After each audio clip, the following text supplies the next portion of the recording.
नमस्कार, आप सबका स्वागत है हमारे चैनल नेक्स्ट 9 न्यूज़ पर। मेरा नाम है दीपक गुप्ता। महाराष्ट्र की राजनीतिक सियासी संकट को लेकर जो चर्चाएं थी कि शिंदे गुट क्या क्या छीनता नजर आएगा उद्धव ठाकरे से, तो उसमें लगभग अब खोलकर हम भी कह सकते हैं कि सब कुछ जो उद्धव का था कल, वो आज शिंदे का होता नजर आया। ये बात चर्चाओं का विषय थी, है और आगे भी रहेगी।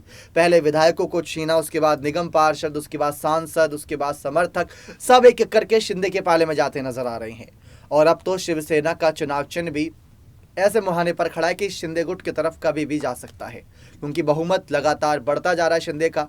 और ऐसे में फायदा किसको मिल रहा है? एक नाथ शिंदे गुट को। तो यह अपने आप में बहुत बड़ी जानकारी है कि कपिल सिब्बल जितनी बार भी दलील देने के लिए कोर्ट के समक्ष पेश हुए, शिंदे गुट पर हमें भी लगा था कि वो जरूर ऐसा कोई ना कोई दलील देंगे या कोई ऐसा खुलासा करेंगे जिसको सुनकर हम और आप चौंक जाएंगे। लेकिन जब बात सारी सामने आई तो पता चला कि कपिल सिब्बल भी हारते नजर आए। पहले वो हारे 5 जजों के सामने। उन्होंने साफ राय रखी थी अपनी कि जो चुनाव आयोग के समक्ष फैसला है वो नहीं जाना चाहिए शिवसेना चुनाव चिन्ह का। पहले 16 विधायकों की अयोग्यता पर फैसला होना चाहिए, ताकि पता रहे कि बहुमत इनके पास है भी या नहीं भी, क्योंकि विधायक वो अयोग्य हैं या योग्य हैं। कपिल सिब्बल ने बातें करी, लेकिन जस्टिस चंद्रचूड़ ने, जिनकी अध्यक्षता में पूरी सुनवाई हुई थी, उन्होंने साफ कहा कि ये मामला चुनाव आयोग तक जाएगा।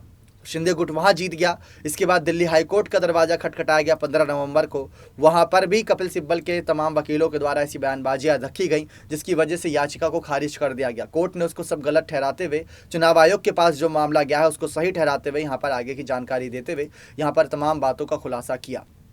इसके साथ साथ जब बारी आई यहाँ पर तमाम और ऐलानबाजियों की और कयासबाजियों की, कि फिर यहाँ पर दोबारा दिल्ली हाईकोर्ट के समक्ष कपिल सिब्बल ने अपनी दलील रखी कि हमसे बिना पूछे शिवसेना का चुनाव चिन्ह फ्रीज कर दिया, हमको वापस शिवसेना का चुनाव चिन्ह दे दीजिए। अगर शिंदे बाद में जीत जाते हैं, उनका गुट जीत जाता है तो बात की बात है, लेकिन तब तक के लिए फ्रीज को कहीं ना कहीं रिलीज कर दीजिए। ऐसा फिर से कोर्ट ने उन्हें बड़ा झटका दिया और शिंदे गुट वहाँ पर भी जीतता नजर आया।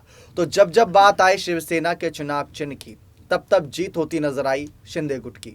फैसला भले ही अभी तक उनके समर्थन में ना आया हो, लेकिन जितने भी अभी तक दलीलें, पक्षपात की बातें रखी गई थी, उन सब में शिंदे गुट के वकील बाजी मारते नजर आए, यानी कि शिंदे गुट बाजी मारते नजर आए। शिंदे गुट ये नहीं कह रहा कि शिवसेना का चुनाव चिन्ह हम जीतेंगे, कोर्ट के फैसले पर हमें भरोसा है। वो शांत है, क्योंकि उनको पता है कि कोर्ट जो भी फैसला करेगा वो सही के लिए करेगा। अगर हम गलत हैं तो गलत है, अगर सही है तो सही है। लेकिन उद्धव ठाकरे बार बार ये कह रहे हैं कि कोर्ट जो फैसला करेगा वो अच्छे के लिए करेगा। देखते हैं किसकी जीत होती है और किसकी हार होती है। उनको न्यायपालिका पर, न्याय व्यवस्था पर पूरा भरोसा है, लेकिन शायद वो भरोसा उनको भारी पड़ेगा, क्योंकि बहुमत के आधार पर अब शायद चुनाव आयोग फैसला करेगा। जनवरी के महीने में ये फैसला होगा। अब देखना दिलचस्प रहेगा कि शिवसेना का चुनाव चिन्ह किसका होता है। आपकी क्या राय है कि क्या कपिल सिब्बल को हटाकर किसी और दूसरे वकील को हायर करना चाहिए, या कपिल सिब्बल की जीत आसानी से वो करवा सकते हैं तमाम वकील मिलकर? इस पर अपनी राय खुलकर रखिए, क्योंकि कपिल सिब्बल को लेकर जो चर्चा रहती है वो हमेशा एक बड़े वकील के तौर पर रहती है। और शिवसेना का चुनाव चिन्ह आधिकारिक तौर पर आप किसके पास देखना चाहते हैं? अपनी राय कॉमेंट सेक्शन में जरूर रखिएगा। बहुत बहुत धन्यवाद।